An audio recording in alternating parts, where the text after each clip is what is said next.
క్రీస్తు నామమున ఈ పొద్దుటూరు పుర ప్రజలకు మీకు ఉదయకాల సమయంలో శుభములు తెలియజేసుకుంటా ఉన్నామండి. ప్రియమైన సహోదరి సోదరులారా, ఈ విధంగా మేము పాటలు పాడుకుంటూ మీ మధ్యకు ఒక మంచి శుభవర్తమానం తీసుకొని వచ్చినాం. మీరందరూ కొన్ని నిమిషాలు దేవుని మాటలు విని దేవుడిచ్చే దీవెనలు పొందాలని ప్రేమతో ఆహ్వానిస్తా ఉన్నాం. యేసుక్రీస్తు ప్రభుల వారు ఈ ప్రాంతంలో నివసిస్తున్న మీ అందరినీ కూడా దీవించాలని, మిమ్మల్ని ఆశీర్వదించాలని, మీకు నెమ్మది ఇవ్వాలని, శాంతినివ్వాలని కోరుతా ఉన్నాడు. ప్రియమైన సోదరి సోదరులారా, మానవులైన మనం అందరం కూడా పాపాత్మమైన పరిశుద్ధమైన బైబిల్ సెలవిస్తా ఉంది. మానవుడు తన జీవిత యాత్రలో ఎంత సంపాదించినప్పటికీ తృప్తి లేదు, ఎంత తిన్నప్పటికీ తృప్తి లేదు. ధనికుడు మొదలుకొని పేదవాడి వరకు, కోటీశ్వరుడు మొదలుకొని కూలివాడి వరకు ఏదో ఒక ఆలోచన, ఏదో ఒక దిగులు, ఏదో ఒక చింత, నెమ్మదిలేనటువంటి జీవితం. దానికి కారణం మనలో ఉన్నటువంటి పాపం. కనుక ఈ పాపాన్ని బట్టి మానవుడు దేవునికి దూరం అయిపోయినాడు.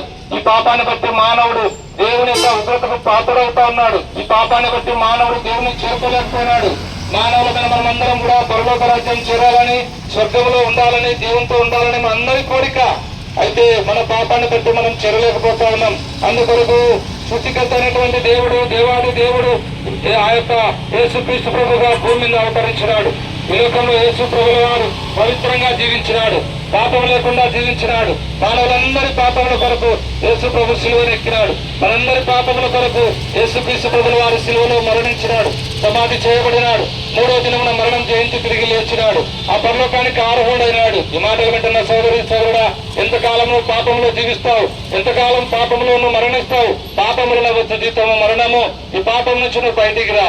యేసుక్రీస్తు ప్రభు ఆ పరలోకంలో స్వర్గరాజ్యంలో నువ్వు ఉండాలంటే నీ పాపాలకు క్షమాపణ అవసరం. నువ్వేం చేయాల్సిన అవసరం లేదు, ఎక్కడికి వెళ్లాల్సిన అవసరం లేదు. నువ్వు ఎక్కడున్నావు అక్కడే యేసయ్యా నేను పాపిని, నన్ను క్షమించు, నీ రక్తంతో నా పాపం కడుగుని ఒక చిన్న ప్రార్థన చేస్తుంటారు.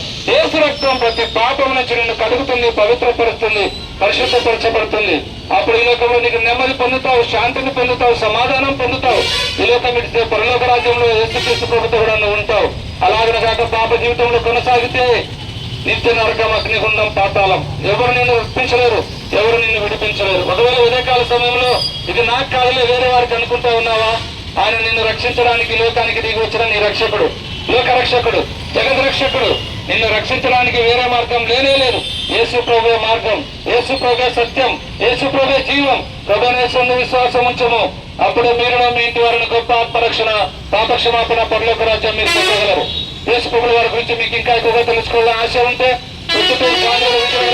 ప్రార్థనా మందిరం ఉంది, అక్కడికి మీరు ఎప్పుడైనా రావచ్చు, దేవుని వాక్యం వినొచ్చు.